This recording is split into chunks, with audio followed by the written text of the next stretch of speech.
Teguh. Okay, good afternoon, ladies and gentlemen. Welcome to the International Webinar event. Okay, first let me introduce myself. I'm Novita and I will host you for today's event.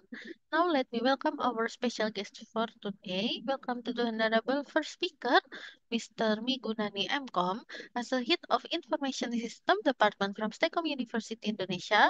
And the second speaker, Mr. Yigermal Semahegn as Amsalu, as a lecturer at College of Science and Technology from Oromia State University, Ethiopia. And the last speaker, Dr. Atikah Binti Johari, as a senior lecturer Faculty of Applied and Human Science from University Malaysia Perlis. And last but not least, also to the honorable guests and audience today. Okay, before we begin, I have a few housekeeping notes here. Today's session is being live streamed on the Universitas Tekom YouTube channel. And for today's event, we will start with our national anthems and continue with the opening speech as a regular obstacle to the university. In the next session, we will begin the main event presentation by our special guest today. And in the next session, we will continue with the Q&A session and take a picture for documentation. And as time is closing, okay, first we will sing our national anthems for our operator today, Mr. Abdullah. You can start the session. Thank you.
Okay, thank you. Next, we will invite the most responsible person to the stake to conduct this skill international event for given opening speech.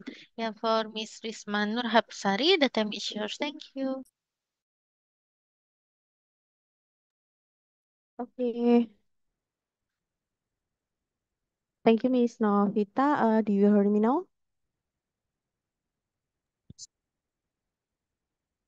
I'm sorry, do you hear me, Novita? Yeah, Miss. Okay. Okay. Okay, ladies and gentlemen, it's met guys, scholar and participant from around the world. Uh, Good afternoon and welcome to the Prestige International Webinar event. I stand before you today with great honor and privilege as a representative of STEKOM University instead of our esteemed rector who due to unforeseen uh, circumstances could not be here with us today. Nevertheless, I assure you that the spirit of the our university and a commitment to the international webinar event remain unwavering.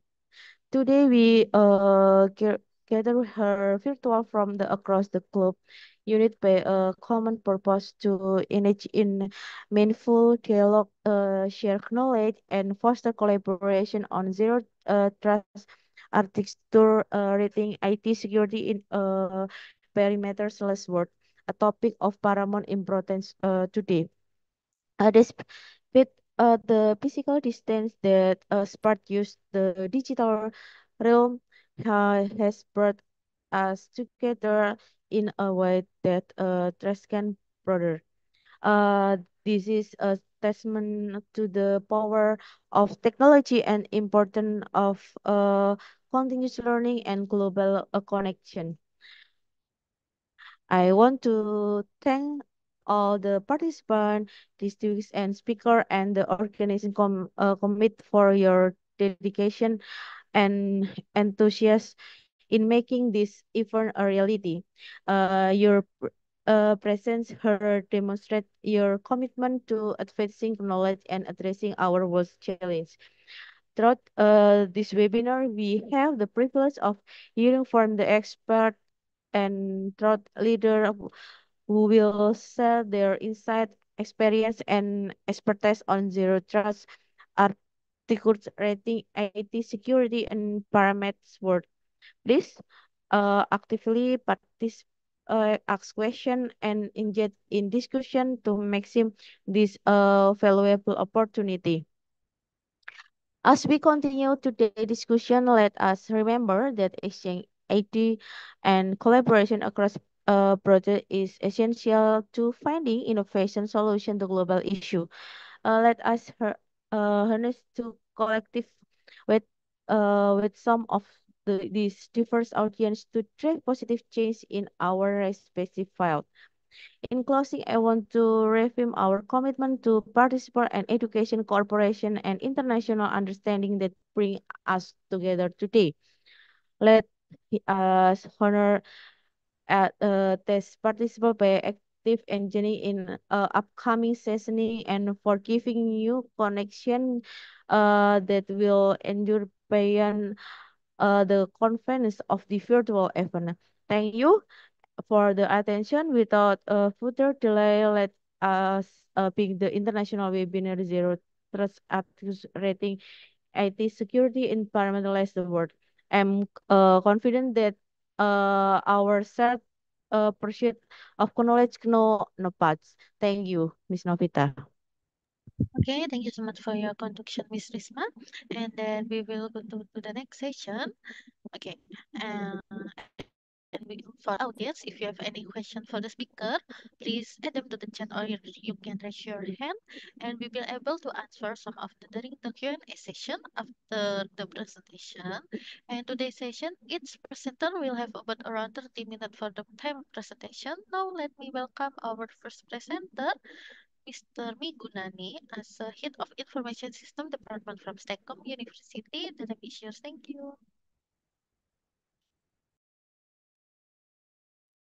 Okay, thank you, Miss Novita. Can you hear my voice? Yes, sure.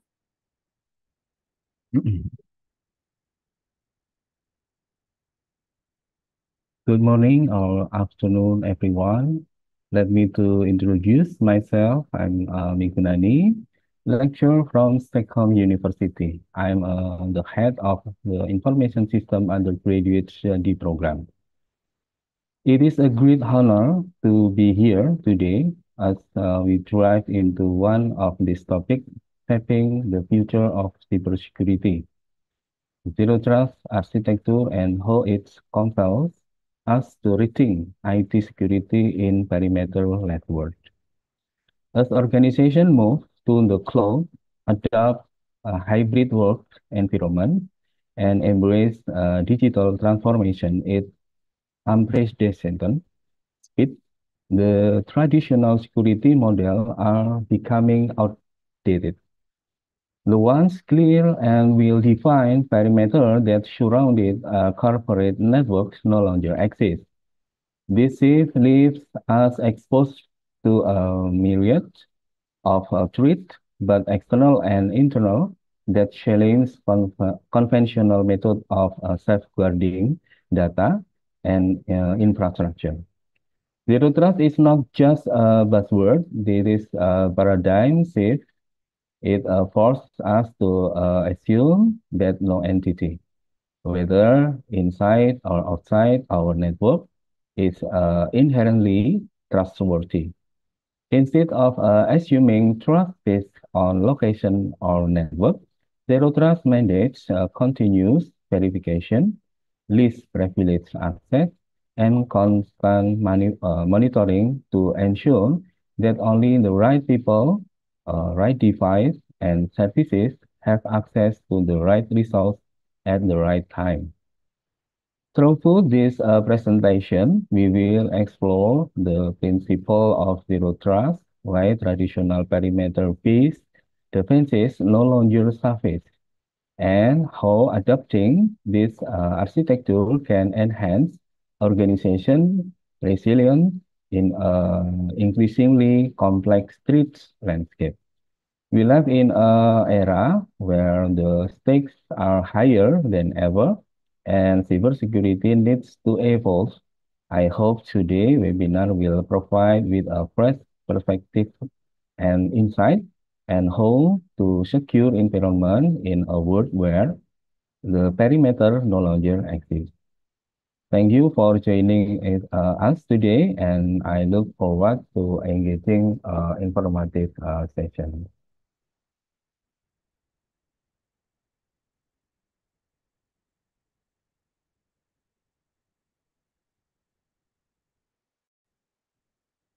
Okay.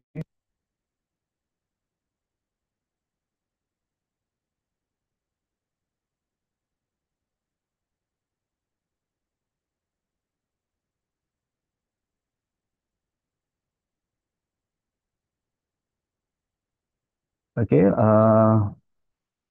in a webinar, Zero Trust Architecture and Rethinking Security in Perimeter Networks, and explain in my agenda. The first one is introduction, and the second one is what is Zero Trust, and the next is Zero Trust pillars, and the Zero Trust approach, and the end is Zero Trust maturity journey. The trend of remote working is triggering the development of more aggressive cyber threats. As a result, more and more businesses are requiring more modern network security model to protect their organization network. To overcome this challenge, zero trust security become one of the ideal methods that can be done. Its ability to monitor and authenticate all traffic, regardless of its position inside or outside the corporate network, is capable of eliminating various types of cyber threats. Zero Trust Security bring advantage that are not only focused on network security. It also simplifies the access process and allow employee to work from a variety of location and variety of devices, improving their productivity and experiences. According to a survey conducted by Cloudflare, 83% of employees found Zero Trust Security to be a solution to ensure safe and fast developer access. And 81% said this solution supports the expansion of remote working programs such as Bring Your Own Device. And 71% said that Zero Trust is also more secure than a VPN or virtual private networking and allow them to access application more securely. What is Zero Trust? Zero Trust is a cybersecurity framework that minimizes trust assumption, requiring continuous verification of user and requiring verification of device access to resource. A Zero Trust Architecture or ZTA encompasses the relationship, workflows, access policies necessary for implementing Zero Trust principles. The shift to Zero Trust necessary culture.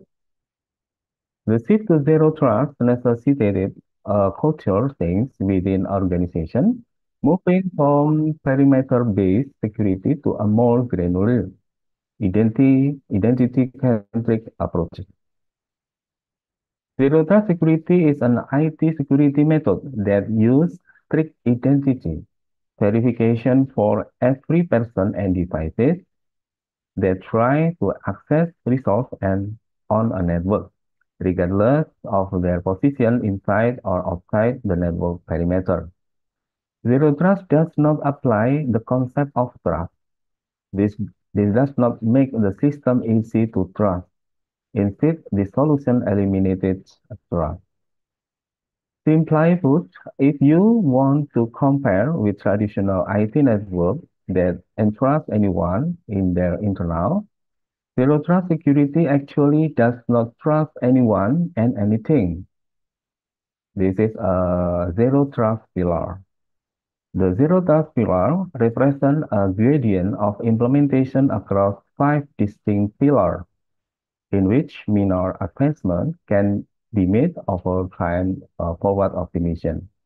The pillar included identity, devices, network application, and workloads, and data.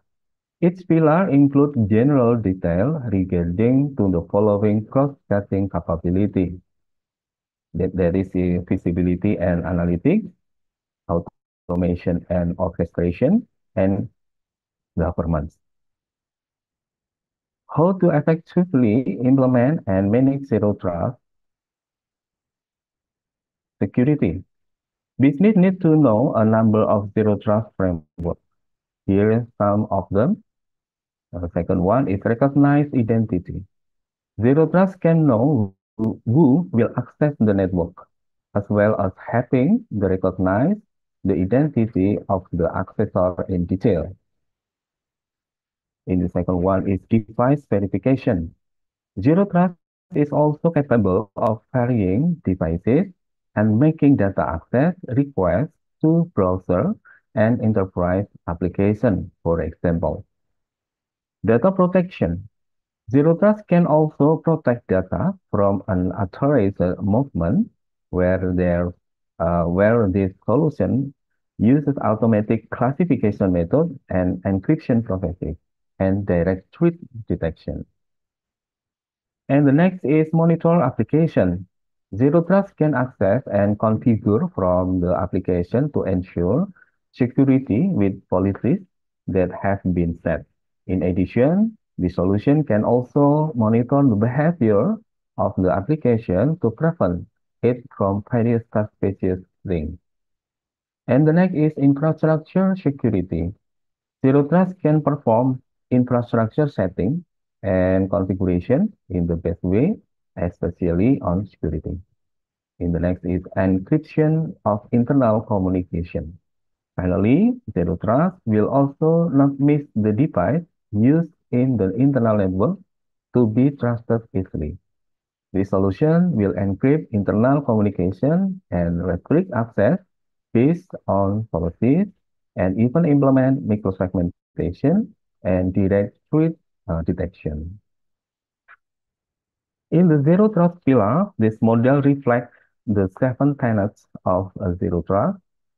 Number one, all data source and computing services are considered resources. All communication is secure regardless of network location. Access to individual enterprises resources is granted and a per session basis. Access to resource is determined by dynamic policy. The enterprise monitor and ensure the integrity and security posture of all owned and associated assets. All resource authentication and authorization are dynamic and strictly enforced before access is allowed. And the next is the enterprise collects much information as possible about the current state of assets, network infrastructure, and communication, and uses it to improve its security posture. Cross-cutting capability across five pillars. This three cross-cutting capability highlight activities to support interoperability of function across five pillars.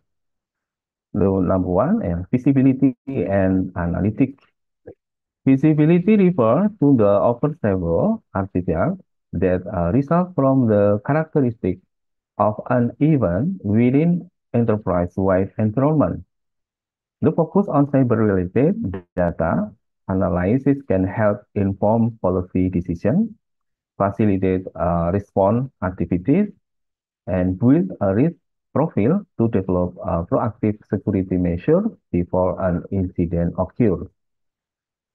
In the second one is automation and orchestration. Zero Trust make full use of automated tools and workflow that support security response function across products and services while maintaining oversighting, security, and interaction of the development process for such function, product, and services. In the next is governance.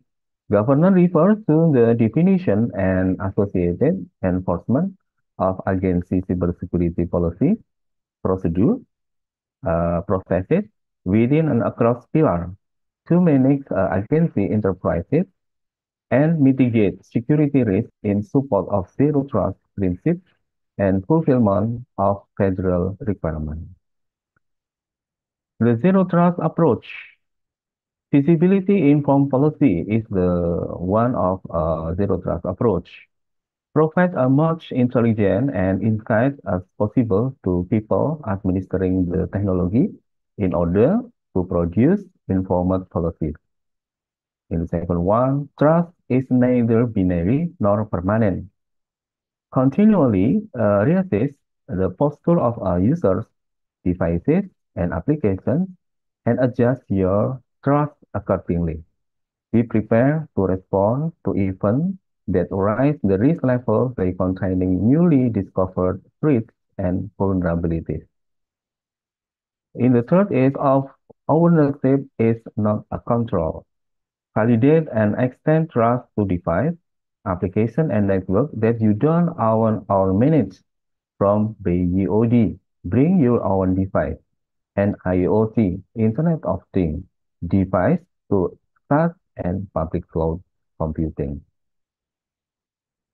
And the fourth is the perimeter is any place where you make an access control decision. Choose the layer and process point that work for your environment, whether it's on the network layer, the application layer, and the point of identity verification, or during a transaction workflow. The five, access decisions are based on re-establishing trust every time. Membership within a group and application service within a tier or a device connected to a network location are not enough or they are to authorize activity. And the sixth is containment. Combine list privilege and segmentation with response capability to monitor for threat activity and limit its spread by default. And the next is Zero Trust Maturity Journey. The three stages of the Zero Trust Maturity Journey that advance from a traditional starting point to initial, next is advanced, and next is optimal will facilitate CTA implementation. Each subsequent stage requires greater level of protection, greater level of detail and complexity for adoption. In the first one, the traditional starting point. Manually configure life cycle from establishment to decommissioning and assignment of attributes, security and logging, static security policies, and solutions that address one pillar at a time with discrete dependencies on external systems. List privilege established only at provisioning. Silhouette pillars of policy enforcement, manual response and mitigation deployment, and limited correlation of dependencies, log, and telemetry. In the next maturity journey is initial, starting automation of attribute assignment and configuration of lifecycle, policy decision and enforcement, an initial cross-pillar solution with integration of external systems. Some response change to list privilege after provisioning and aggregated visibility for internal systems. In the next journey is advantage. Wherever applicable, automated control for lifecycle and assignment of configuration and policies with cross-pillar coordination, centralized visibility and identity control, policy enforcement integrated across pillars, respond to predefined mitigation, change to list privilege based on risk and posture assessment, and building towards enterprise-wide awareness, including externally hosted resources. And the maturity journey for the end or optimal, fully automated, just-in-time lifecycle and assignment of attributes to assets and resource that self-report with dynamic policy based on automated or observer triggers, dynamic list privilege access just enough and within threshold for assets and their respective dependencies, enterprise-wide cross-pillar interoperability with continuous monitoring, and centralized visibility with comprehensive situational awareness.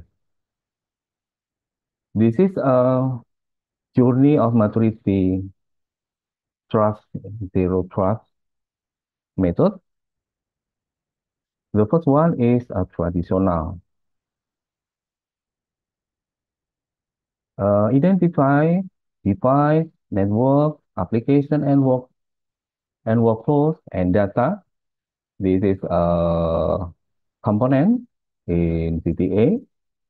In the traditional identify, the first is password or MFA, on-premise identity storage atau stores, limited identity risk assessment, and permanent access with periodic review. And the device, manually tracking device inventory and limited compliance visibility, no device criteria for resource access, manual deployment of threat protection to some devices. And the network, large perimeter or macro segmentation, limited resilience and manually managed rule sets and configuration, and minimal traffic encryption with ad hoc key management.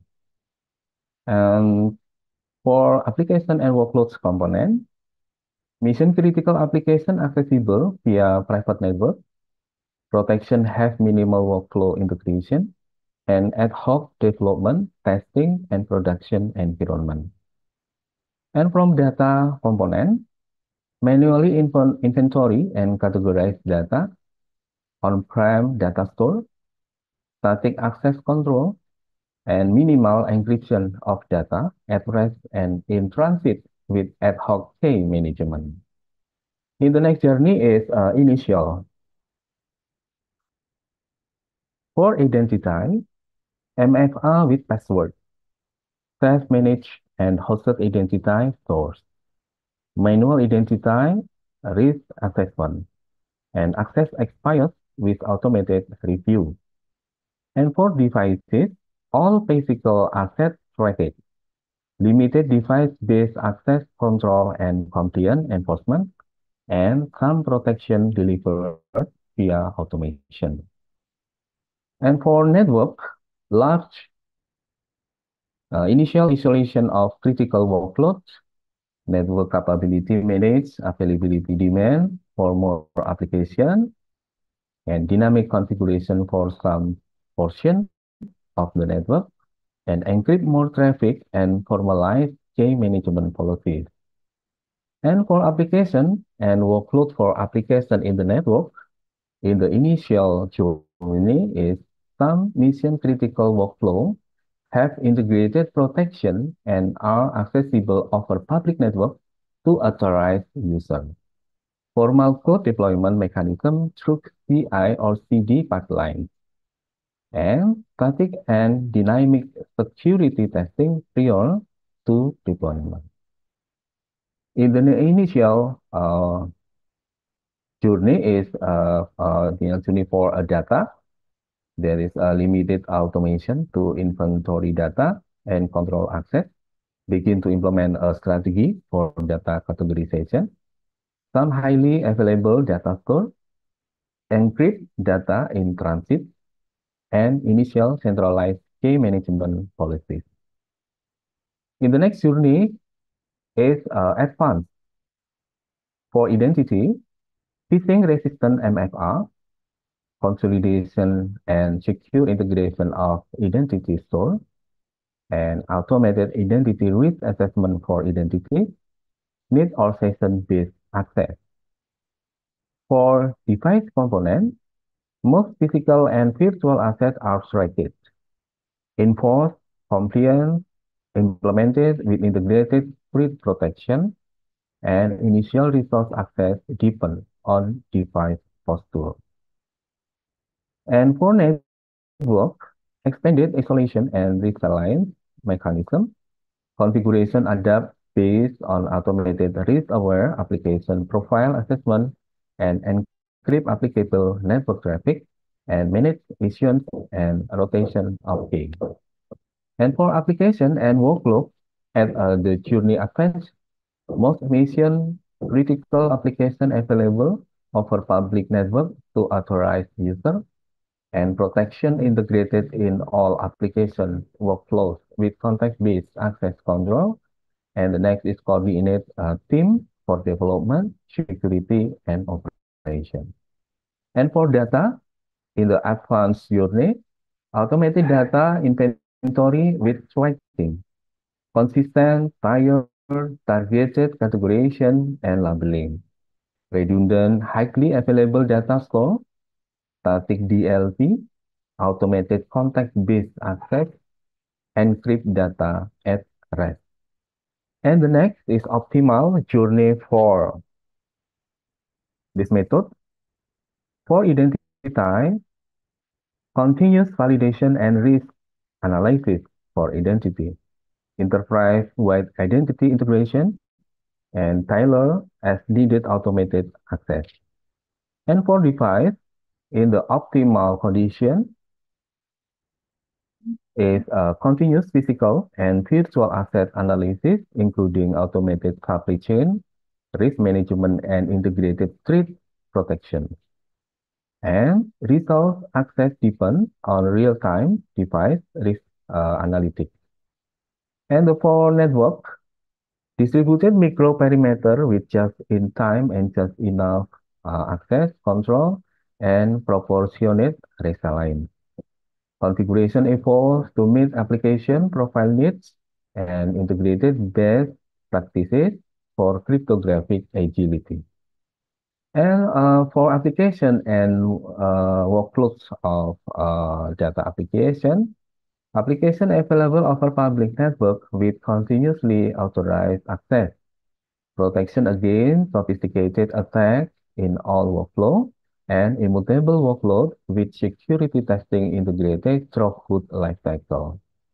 And for data, continuous data inventorying, automated data categorization and labeling enterprise-wide, optimized data available, DLP exfil blocking, and dynamic access control, and encrypt data in use. Thank you, Ms. Novita. Thank you so much for your presentation, Mr. Migunani.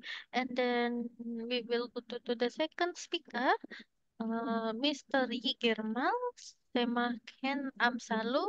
Yeah, for Mr. Yigermal. Yeah, the time is yours. Thank you.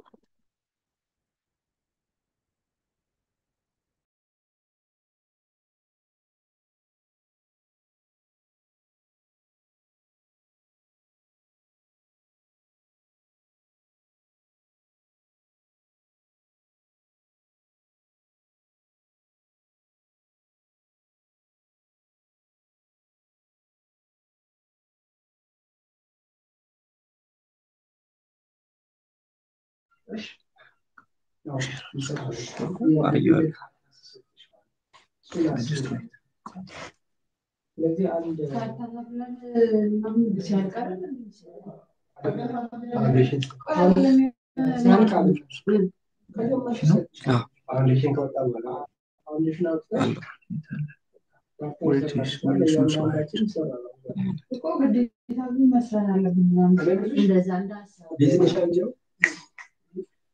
You are sharing Firefox. Stop sharing.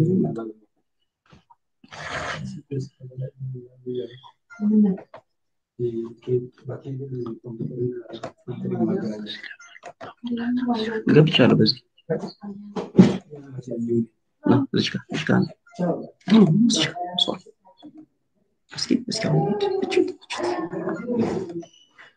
Cuma tu ziarah tu. Ya, tinggal.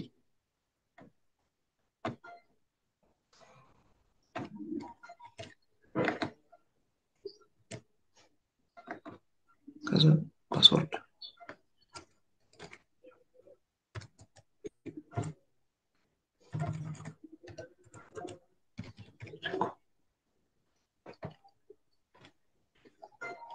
Join.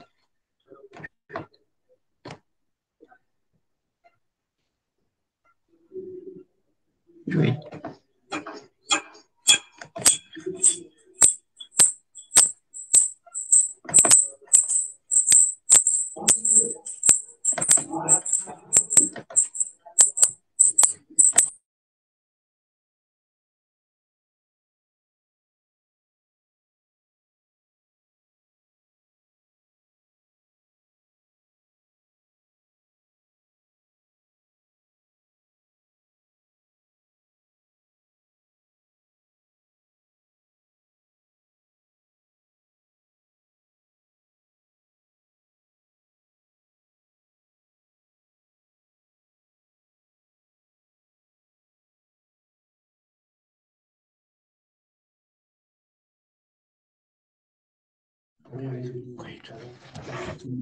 Okay.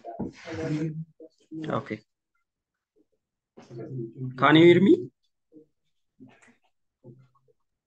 Yes, sir. Hello. All right. Good morning for men and gentlemen. So today I'm come up to the presentation slide for the zero trust architecture rethinking IT security in parameterless world. Therefore, I have some slide contents that is which have an introduction, understanding zero trust, a paradigm shift in security, key components of zero trust architecture, zero trust in perimeterless world, implementing zero trust best practice and challenges, zero trust and regulatory compliance, future of IT security with zero trust. Finally, the slide have the conclusion part. Have you hear me? Is it audible? All right. Yes, sir. All right. Therefore, when I'm going to the introduction part, zero trust is a strategic approach for in the cybersecurity that secures organization by eliminating implicit trust and continuously validating every stage of the digital interaction. Finally, the zero trust have the principle of never trust, always verify. So zero trust is designed to protect the modern environments and enable digital transformation by using strong authentication methods. When we have to applyingly leveraging network segmentation, preventing lateral movement of providing the layer 7 threat prevention and simplifying the granular or least access policies. So zero trust was created based on the realization that traditional security models operate on the outdated assumption that everything inside an organization's network should be implicitly trusted. So when we have to implicitly trust once on the network, users, including threat actors and malicious insiders, are free to move laterally. Due to this, the access exfiltrate the sensitive data within the lack of granular security controls. So, meanwhile, we have to do this with digital transformation accelerating in the form of a growing hybrid workforce, continued migration to the cloud, and transformation of security operations, taking a zero trust approach has never been more critical. So, a zero trust architecture results in higher overall levels of security, but also when you have to apply zero trust architecture, the result should have to become up to the reduced security complexity and operational overhead.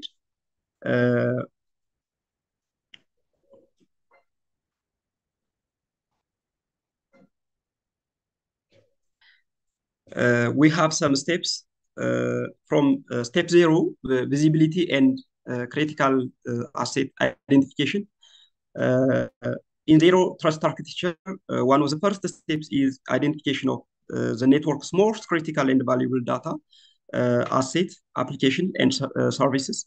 So identifying the visibility and critical assets help us to prioritize where to start and also enables the creation of zero trust security policies. By identifying the most critical assets, organizations can focus or all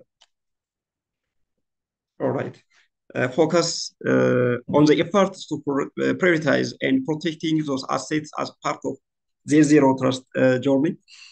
Therefore, building zero trust enterprise is very essential. So, zero trust is typically associated with securing users such as network access, trust architecture. A comprehensive zero trust approach encompasses users, applications, and infrastructure. When we are come up to the users, step 1 in any user trust effort requires strong authentication of user identity, application of the least access policies, and verification of the user device integrity. Applications, applying zero trust to applications removes implicit trust with various components of applications when the applications start to integrate and to start to talk to each other. Fundamental concept of zero trust is that application cannot be trusted, and continuous monitoring at runtime is very crucial and necessary. The other part is understanding zero trust, a paradigm shift in security. Key principles of zero trust are the following one: verify every user. So when we have to verify every user, zero trust mandates that every user, whether inside or outside the network, undergoes strict authentication and authorization process. The second key principle is least privilege access. Users are granted the minimum level of access required to perform their task, reducing the attack surface and limiting the potential damage brick area. The third key principle for zero trust is micro-segmentation. Micro-segmentation means to segment a network or implemented a granular level of network, or dividing the network into smaller zones to contain breaches and prevent lateral movement by attackers. After I have to see the key principle of zero trust, let me pass to the implementing zero trust. So when you have to implement zero trust in the organization, implementing the zero trust architecture requires comprehensive strategy that encompasses people, process, and technology. When you have to apply this, the first one is identify and access management level. So in identifying and access management, this is a robust solution forms the foundation of zero trust architecture by providing centralized authentication, authorization, identity, lifecycle management. The second, network segmentation, that I have to replay from the previous slide. Implementing micro-segmentation using firewall, VLANs, software-designed networks, partition the network and restrict the lateral movement finally, endpoint security. Endpoint detection response solutions play a crucial role in the monitoring and securing devices, providing visibility into endpoint activities and detecting malicious behavior. So by applying this, we have to have the benefits of zero trust. The critical benefit for zero trust architecture to enhance the security posture by eliminating implicit trust and adopting by a principle of never trust, always verify approach. Zero trust minimizes the risk of data breaches and unauthorized access. The second one, reduced attack surface. This means micro-segmentation and least privilege access reduce the attack surface, limiting the impact of potential security breaches and preventing lateral movement by attackers. The third benefit is compliance and regulatory alignment. So zero trust framework aligns various regulatory requirements and industry standards to ensure organizations remain to comply with data protection and regulations. When we have to see the key components of zero trust architecture, to implement a zero trust architecture strategy effectively, the organization must understand the key component of that make up the zero trust architecture. Actually, the components work together continuously improve upon a comprehensive security model that align with zero trust principles. So the zero trust principles that we have to see in the from the next slide, one is identity and access management.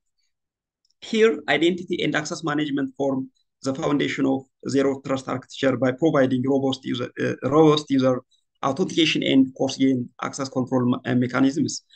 It also includes actually technologies such as single sign-on, multi-factor authentication, identity governance, and management solutions are very important from this policy. So identity and access management provide a high level of authentication assurance and important contexts that are integral to making zero trust authentication and during decisions. At the same time, zero trust architecture is a security model in which access to applications and resources is granted on per user, per device, and per session basis.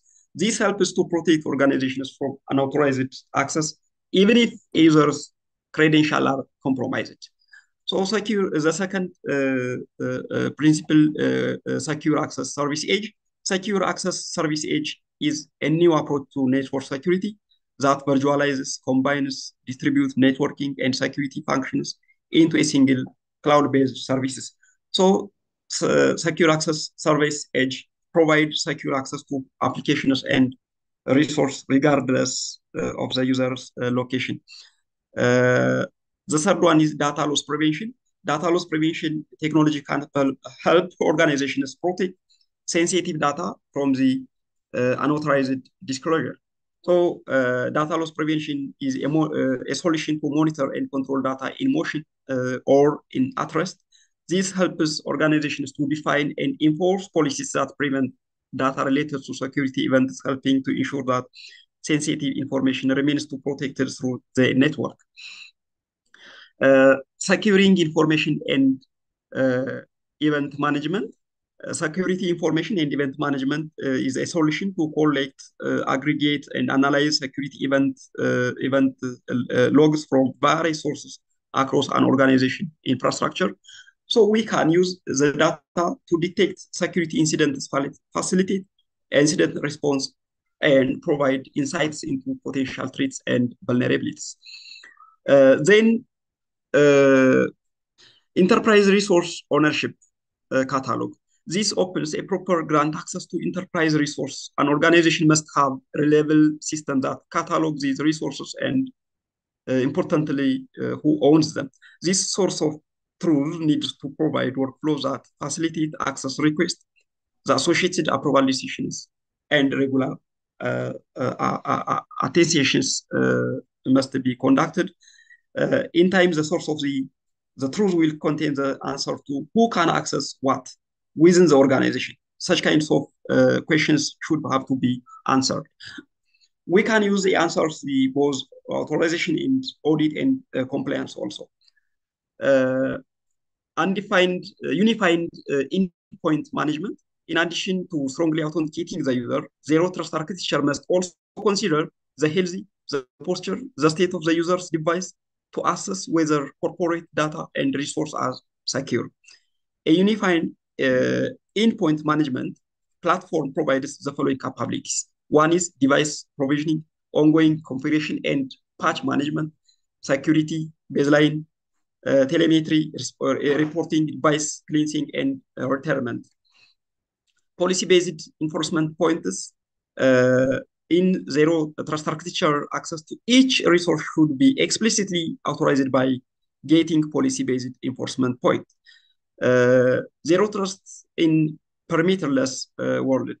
So here, in the evolving landscape of cybersecurity, in traditional security models are proving inadequate in the face of sophisticated threats.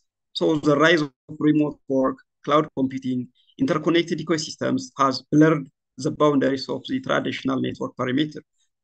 In response to these challenges, a paradigm shift known as zero trust security has emerged, advocating for fundamental different approach to securing digital environments. Therefore, zero trust implementation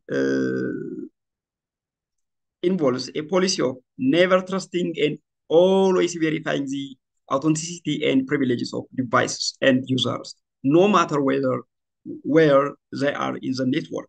Implementing zero trust hinges on the network access control system and the segmentation of your network according to the areas that we have to need to protect. So after we have to do this, we have some challenges when we have to apply the zero trust architecture principles. Challenges in implementing zero trust, knowing how to implement zero trust security requires an understanding of the most common obstacles that we have to encounter. These include complex infrastructures. The second one is cost. Third is effort. Then the need for flexible software solutions are the challenges that I have listed from this slide. So when we have to say complex infrastructure, for many organizations, their infrastructure consists of many servers, proxies, database, internal applications, and software as a service solutions. Some of these may be running in the cloud, while others are on the premises. Securing each segment of your the network, as well as meeting the needs of a cloud on the premises environment, can raise a number of obstacles. So the third challenge is cost and effort. To implement zero trust, we may need to invest time as well as human and financial resources. Figuring out of these challenges, segment our network and who should be allowed to access to which areas requires careful through and collaboration. Then we have to ascertain the best ways to verify the legitimacy of each user and device before that we have to get granted to access. The last challenge will be flexible software. One of the primary challenge that we have to consider as we have to investigate how to operate a zero trust network is the flexibility of the software to run the system. So we may have to incorporate several micro-segmentation tools, identity-aware proxies, and software-defined perimeter tools are very important for this challenge. Then we'll have to see for 5 steps to zero trust implementation. The following zero trust guidelines can help organizations to design and deploy the zero trust cybersecurity framework. This helps to establish dependable data loss prevention and breach avoidance strategy. What we have to follow is a practical guide to zero trust implementation. One is define the attack surface, architecture zero trust network, monitor our network. These are the practical guide to implement the zero trust implementation. So when you have to see one by one, when you have to define the attack surface, defining the attack surface should be the first item that we have to identify during the implementation of zero trust architecture in our organization. So today, to do this, you want to hone in the areas you need to protect. This opens anyway. You will not be overwhelmed with implementing policies and deploying tools across the entire network. So it is important to see the most valuable digital assets in the organization. The four areas that are importantly to visualize risk of attack are sensitive data, critical applications, physical assets, and corporate services. The second one is implement controls around the network traffic. The way the traffic flows through our network will,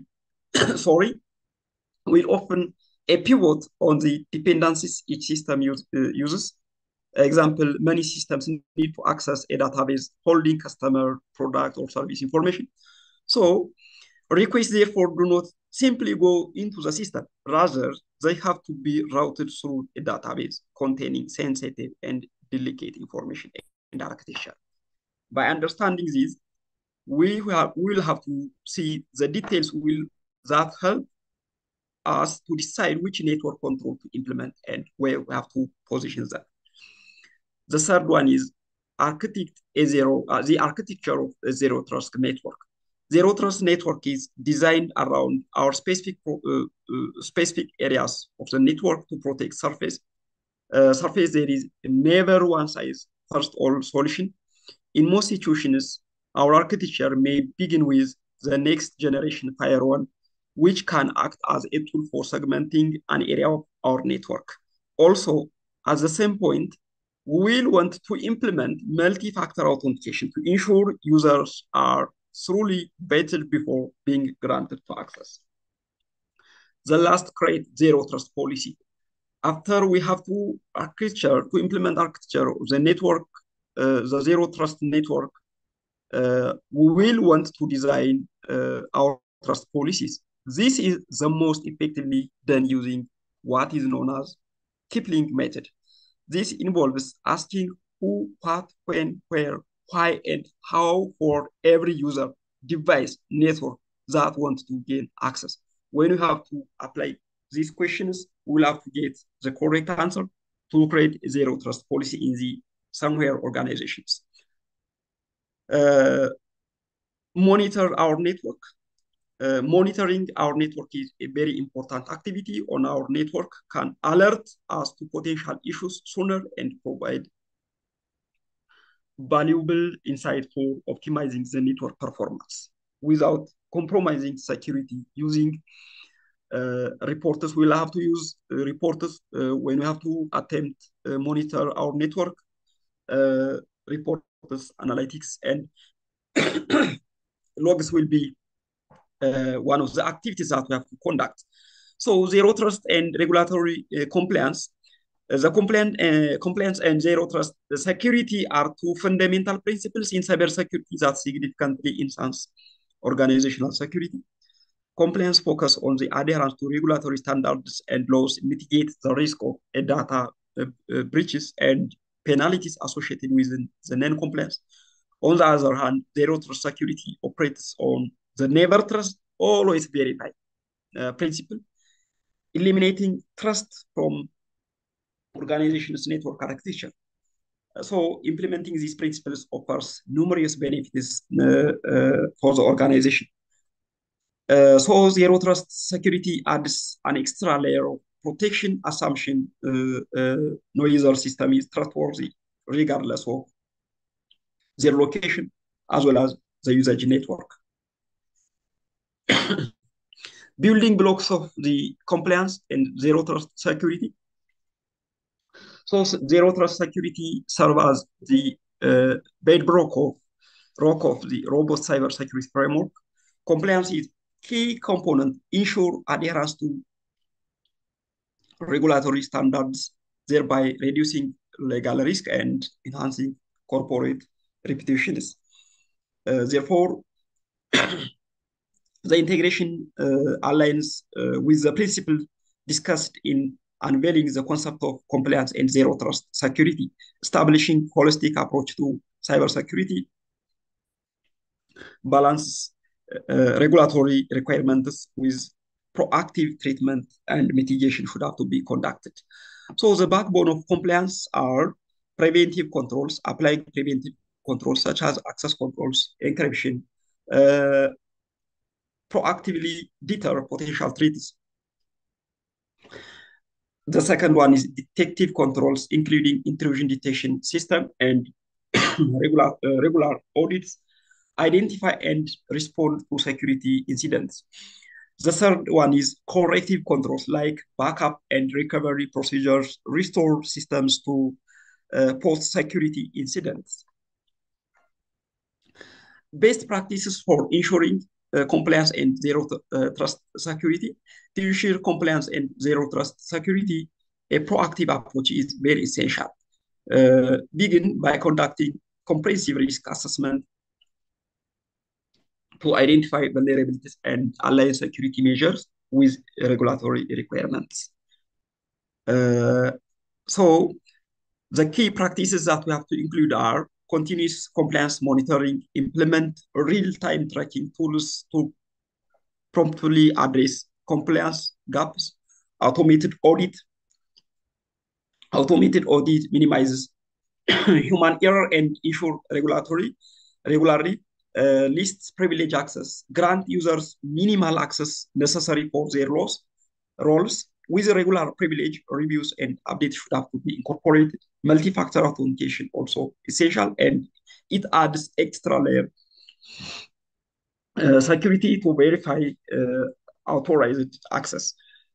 The last is micro-segmentation, divide the network into secure zones to limit the data movement.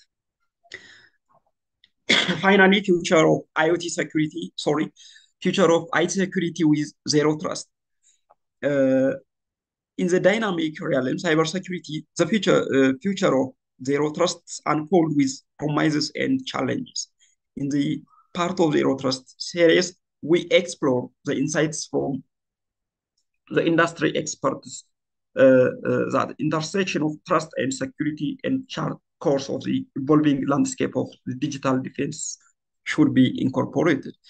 What does the future of zero trust look like? In the evolving of cybersecurity landscape, zero trust architecture has emerged as a guiding light for organizations seeking to fortify their defensive against modern threats. As we peer into the future of zero trust, the following insights offer clear perspective on what lays are go ahead. One is continuous evaluation. So in the continuous evaluation, future of zero trust is not an overnight revolution, but a gradual evolution. It requires fundamental shift in how we approach risk management. Traditionally, organizations trusted specific resources implicitly, but the future demands that nothing is inherently trusted. Second, the role of cloud and emerging technologies. Cloud-based security solutions are destined to play a pivotal role in zero trust deployment. So they offer scalability and flexibility, adapting to ever-changing needs of organizations. The rise of artificial intelligence also, machine learning, will enhance the effectiveness of zero trust by swiftly and accurately identifying and responding to threats. When we are coming to the conclusion, zero trust is a security philosophy that removes implicit trust from an organization's security model. In zero trust, the identities of all users, device, and applicants, applications, and verified and authenticated before the entities are given access to any part of organization's IT infrastructure. Using network parameters are an organization's primary point of defense that have been effective security approach for some time and increase the remote work during the pandemic loss. It's nearly obsolete. I have finished my presentation slide. Thank you very much. Thank you.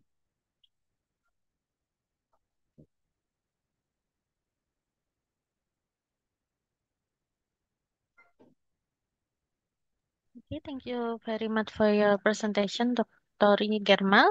And for all participants, if you have any question for the speaker, please add them to the chat or you can raise your hand. Yeah, for first question, we will go to Mr. Migunani first. For Mr. Migun, you still with us? Yes. Okay. Yeah, we have four questions here from students. Okay. Yeah, for first question, what are the core principles of zero trust architecture and how do they differ from traditional perimeter-based security model? Thank you. Okay. Thank you, Ms. Novita. Core principle of Zero Trust Architecture or CTA. Okay. Okay. Core principle of Zero Trust Architecture or CTA difference with multi-factor authentication. It is a traditional method called MFE. In traditional model called multi-factor authentication, MFE is a security mechanism that requires user to provide multiple forms of verification to prove their identity before gaining access to a system or resource. This process strengthens security by making it significantly more difficult for attacker to gain unauthorized access using compromised credential alone. In the new model, zero trust architecture. Zero trust architecture security is an IT security method that uses strict identity verification for every person and device that tries to access resource on the network, regardless of their position inside or outside the network perimeter. Zero trust does not apply the concept of trust. This does not make the system easy to trust. Instead, this solution eliminates trust. Simplify put, if you want to compare with traditional IT network that entrust anyone in their internal, zero trust security actually does not trust anyone and anything. And the principle of zero trust architecture, the first one is never trust, always verify. CTI operates under the assumption that no user, no device, or entity should be trusted by default, whether inside or outside the network. Every access request must be authenticated, authorized, and continuously validated. In a traditional security model, differences is often trust user or device once they were inside the network perimeter. After logging in, for example, assuming internal entity were trustworthy. In the second principle is least privileged access. User, device, and application are granted the minimum level of access required to perform their tasks and no more. This minimizes the potential for damage in case of a breach. Differences with a traditional model in perimeter-based security, user inside the network could often access broader resources, assuming they were inherently trusted after initial authentication, like a login. In the next principle is microsegmentation. The network is divided into smaller zones, each with our security policies and control. This limits an attacker ability to move literally within the network in the event of compromise. In a traditional model, typically focus on securing the perimeter of the network without dividing internal resources into isolated segments. And the next principle of CTA is continuous monitoring and validation. ZTA requires continuous monitoring of user behaviors, device health, and network activity. Security policy are enforced dynamically based on real-time condition and risk assessment. Differences with traditional model is perimeter-based model often relate on one-time authentication only, such as logging in with less emphasis on ongoing monitoring and validation after access was granted. In the next is device and user identity verification. Zero Trust mandates a strong identity and device verification mechanism. For example, multi-factor authentication, device postures check. The identity of every entity must be proven before granting access, and device health is constantly assessed. Then differences with traditional security. Security model focus more on network-based authentication, less on the identity and integrity of device once inside the network. Next is context-aware access. Access decisions are based on context, such as user location, device health, time of accesses, and sensitivity of the data or resource being requested. This adaptive dynamic approach ensures only legitimate access is granted. In the traditional model, typically didn't take into account this contextual factor, often allowing access based solely on user credential or IP addresses. And the next is automation and orchestration. Zero Trust use automation to enforce policies, detect anomalies, and respond to threats in real time. Automation ensures that security controls are consistently applied across all environments. Different with traditional security, often rely on manual process, making them slower to detect and respond to threats, particularly in complex and distributed environments. And the next is data-centric security. In ZDA, security revolves around protecting sensitive data directly, regardless of where it resides, on premises, cloud, or on hybrid environment. Access to data is strictly controlled, encrypted, and monitored.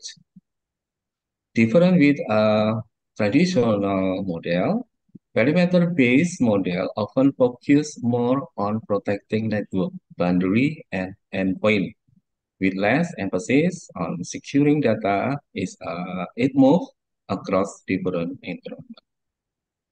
This is my answer for question, Miss Novita. Thank you. Thank you so much. And then we will go to the Mr. Yigermal for first question. Yeah, for first question, in what way does zero trust architecture improve the detection and mitigation of insider threat compared to traditional security approach? Thank you. Sorry, would you repeat again once? In what way does zero trust architecture improve the detection and mitigation of insider threat compared to traditional security approach? The question Okay. already read in the Zoom chat also. Thank you. Okay. Okay. Okay. Okay.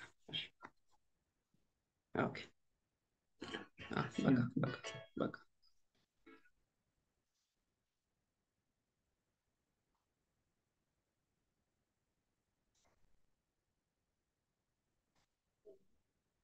All right.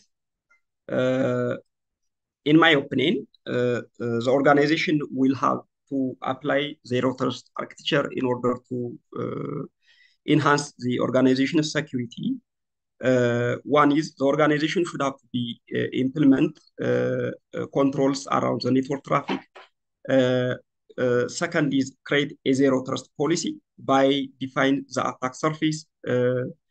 The second by architect zero trust network. The third one is monitor the organization's network.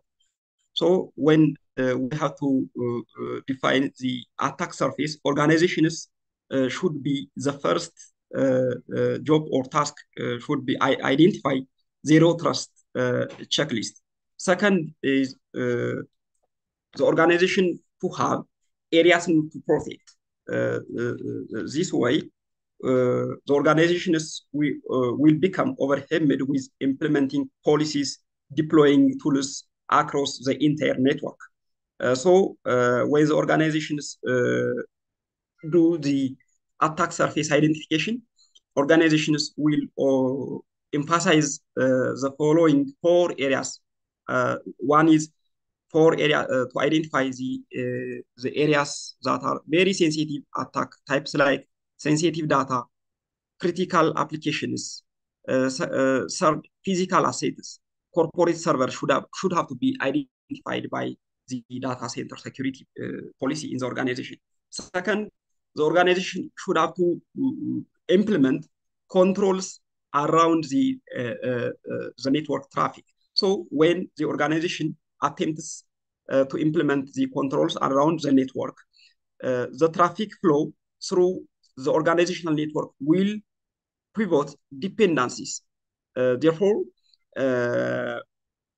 these simply go into the system rather than have to be routed through a database containing sensitive and delicate information and architecture. Understanding these, the kinds of details will help the organization to decide which network controls to implement and where they position to them. The third is the organization should have to have a zero trust architecture network.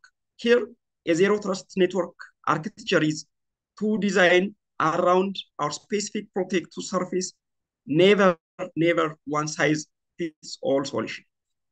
Here, in most situations, the architecture may be a next generation firewall, which can act as a tool for segmenting an area of the organization network, and also to implement multi-factor authentication to ensure users are vetted before being granted to access.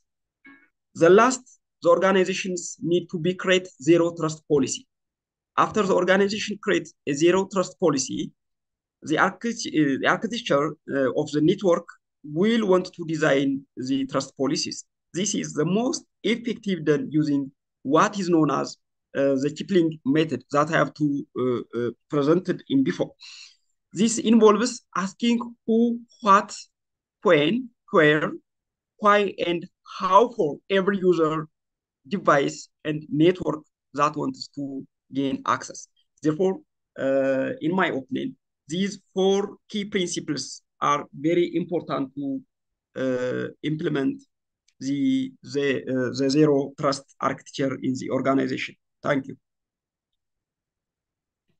Okay, thank you for answering. And then we will go to the second question for Mr. Migunani. Yeah. Can you explain how zero trust architecture address modern challenge like cloud computing and remote work? Thank you. Okay, thank you, Ms. Novita. Can you explain how zero trust architecture addresses modern challenges like cloud computing and remote work? In zero trust architecture is well suited to addressing modern challenges like cloud computing and remote work because it offers a flexible, adaptive security model that is dependent on a traditional network perimeter. And here is how to specifically tackle this challenge. In a cloud computing, cloud environment fundamentally change how organizations operate as they involve distributing data, distributing application and services across multiple platforms.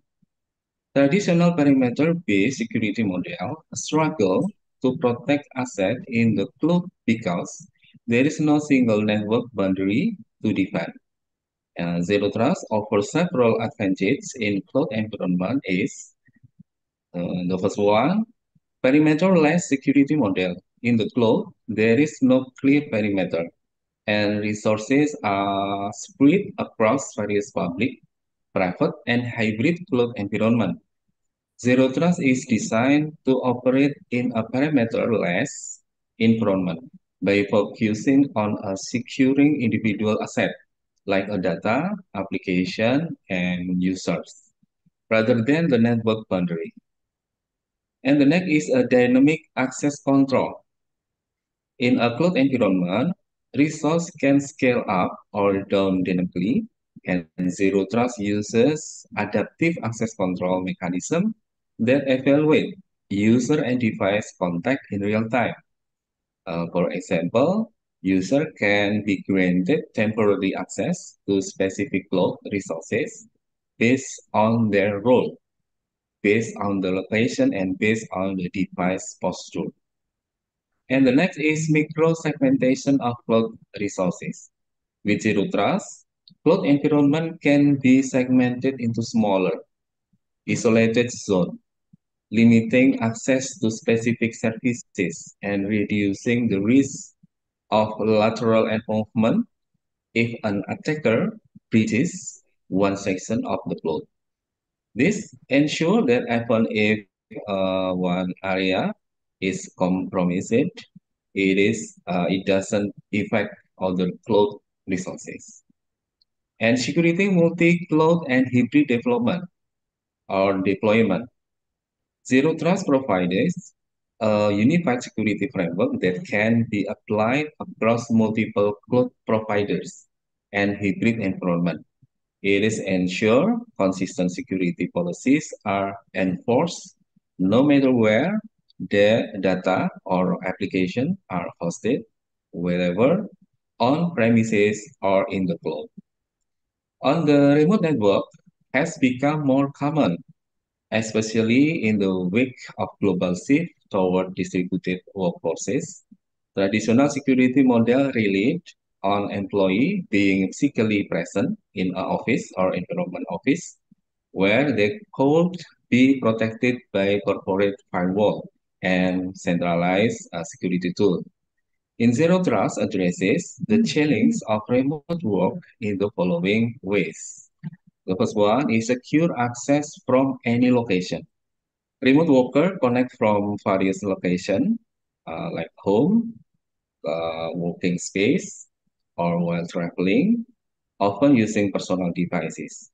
Zero Trust ensure that access to corporate resource is granted based on continuous identity verification and device security check, not just network location only. This allows employee to securely access resource from anywhere without the need for VPNs or legacy network boundaries. In the second one is continuous authentication and monitoring.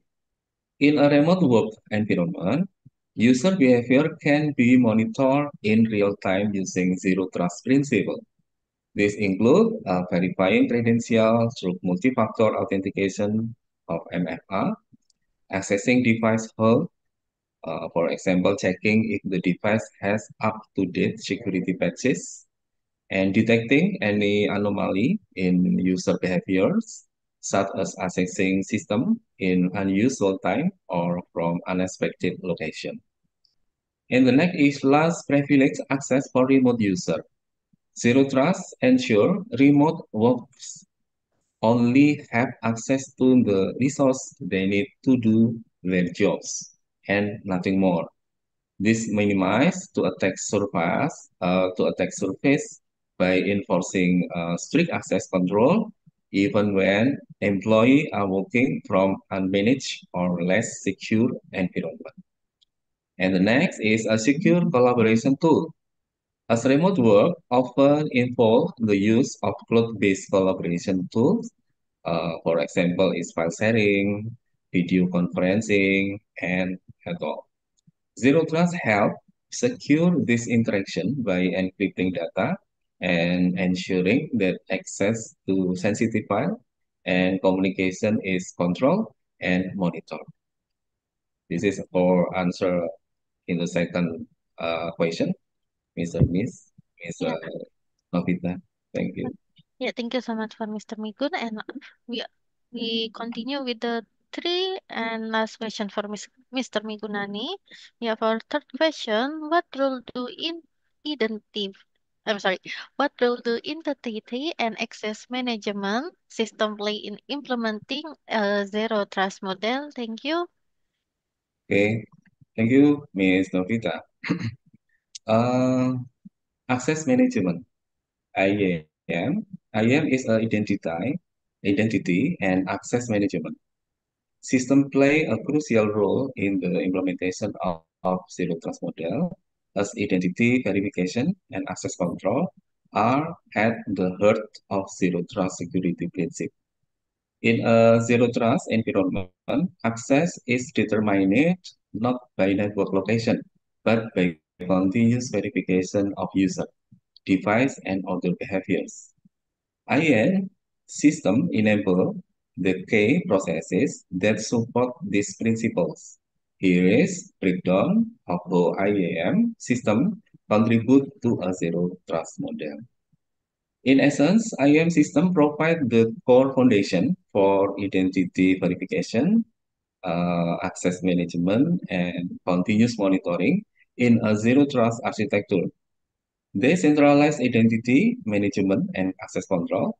They enforce multi-factor and adaptive authentication to verify user and device identities. They implement least privilege principes via role-based or attributed-based access, and they continuously monitor use behavior and provide real-time detection of threats. And the next is they ensure the access is secure, dynamic, and responsive to change in context, like contact for location, like contact for device, and contact for host. Through this function, IAM system enable organization to adapt and enforce the core principle of zero trust. The principle is never trust, always verify, and least privilege access. Okay, thank you, Ms. Okay, thank Novita. you. Yeah, and then the last question. How can organization transition from a legacy security model to zero trust without disrupting their operation? Thank you. Okay, thank you. Transitioning from a legacy security model to zero trust architecture require careful planning, phase implementation, and focus on minimizing disruption to ongoing operation. Since many organizations rely on legacy system and security model, a gradual and strategic transition to zero trust is essential to maintain business continuity while enhancing security. Transitioning to zero trust from a legacy security model is gradual, methodical process that focus on improving security without overwhelming the organization. By starting with core area like identity and access management, continuous monitoring, and micro segmentation, organization can incrementally adopt zero trust principle while maintaining business continuity. The key successful is a planning, automation, and effective communication with stakeholder and employee to ensure smooth adoption and minimize operation disruption. Here is a step and best practice to help organization make this clean transition smoothly. The number one is conduct an initial assessment, like evaluate the current security landscape, identify high-risk areas, and assess business need and impact. In second is define a zero trust roadmap, like set clear objective, phase approach, and choose pilot project. And the next is strengthen identity and access management, IAM, implement multi-factor authentication or MFA in the traditional model, establish least privilege access, and the next is leverage adaptive authentication. And the number four is enhance visibility and monitoring, like centralized logging and monitoring, deploy endpoint detection and response, and use network traffic analysis or NTA. And the next is implement micro segmentation gradually, like a segmentation at a key point, segment based on risk, and use software-defined perimeter or SDP. And the next is ada legacy system and application, like integrated with existing infrastructure, use virtualized and containerized solution. And the next is automated security policy, like uses policy engines and deploy automation for incident response. And the next, communicate and train employee, change management and user education for this stack or for this stage. And the next is continuously improve and evolve, like iterative improvement and regular audit and access review for the network. And the next is maintain business continuity. In the balance security with usability. Through the transition, it's important to balance security need with operation efficiency. Implement zero trust gradually in a way that minimize user friction and avoid disrupting critical business function. Use automated and adaptive security tool to ensure the legitimate user experience, minimal delays or interruption. Okay, Mr. Novita, this is my answer on the last question. Okay, thank you for answering, Mr. Migunani. I think it's very clear answer from Professora, and we will go to Mr. Yigermal. And for third question, can you provide real-world example of company or institution that have successful implement zero trust and what benefit they experience? Thank you. Okay, thank you. Therefore, the best example that I have to provide zero trust architecture will be implemented, especially in my opinion, is it is dedicated to the Department of Defense will be one crucial user of the zero trust architecture. So the zero trust architecture will be implemented in the Department of Defense. The organization will have a critical advantage by building block of compliance and zero trust security. Therefore, zero trust security serve as the bedrock of a robust cybersecurity framework. This ensures that adheres to regulatory standards, reducing legal risks and enhancing corporate reputations, and also encompasses policy creation, risk assessment, training, auditing, and continuous improvement will be one critical advantage for the organization. So zero trust security will be operated in the never trust, always verify principle. This is my second question answer. Okay, thank you for answering. And then the last question, how does zero trust architecture align with regulatory compliance requirement such as GDPR or HIPAA? Thank you. Okay.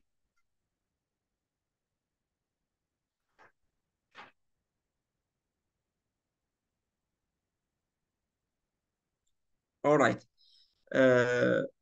Therefore, when we are coming my last question, how does zero trust architecture align with regulatory compliance requirements?